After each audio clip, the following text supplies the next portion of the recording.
लद्दाख के कुछ हिस्सों को छोड़ दिया गया था। अपने घोषणा पत्र में उन्होंने संगठन के विकेंद्रीकरण की बात की है।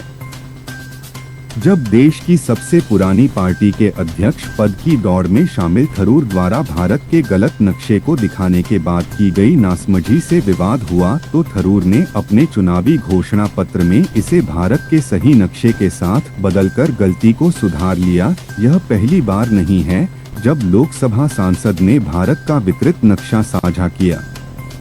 इससे पहले 2019 में थरूर ने ट्विटर पर भारत का विकृत नक्शा साझा किया था। कांग्रेस नेता द्वारा साझा किए गए नक्शे से देश का सबसे उत्तरी क्षेत्र उस वक्त गायब था। उस वक्त भी उनके द्वारा साझा किए गए नक्शे को लेकर हंगामा हुआ था। इसके बाद दिसंबर 2019 में उन्होंने नागरिकता संशोधन अधिनियम के खिलाफ केरल कांग्रेस के विरोध के बारे में एक पुस्तिका का कवर साझा किया। बाद में उन्होंने ट्वीट को डिलीट कर दिया और अपनी गलती को सुधार लिया।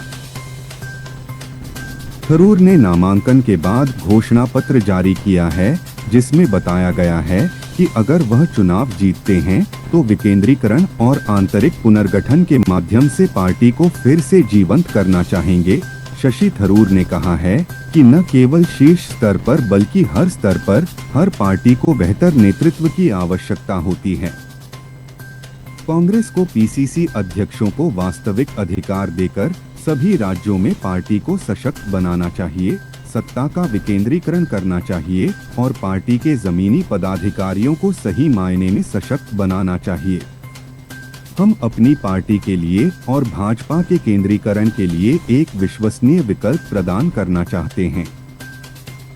संगठन की फिर से कल्पना करना, राज्य, जिला और ब्लॉक नेताओं को अधिकार सौंपना और जमीनी स्तर के कार्यकर्ताओं को सशक्त बनाना न केवल नए नेता को मजबूत करेगा बल्कि हर राज्य के नेतृत्व को मजबूती प्रदान करेगा।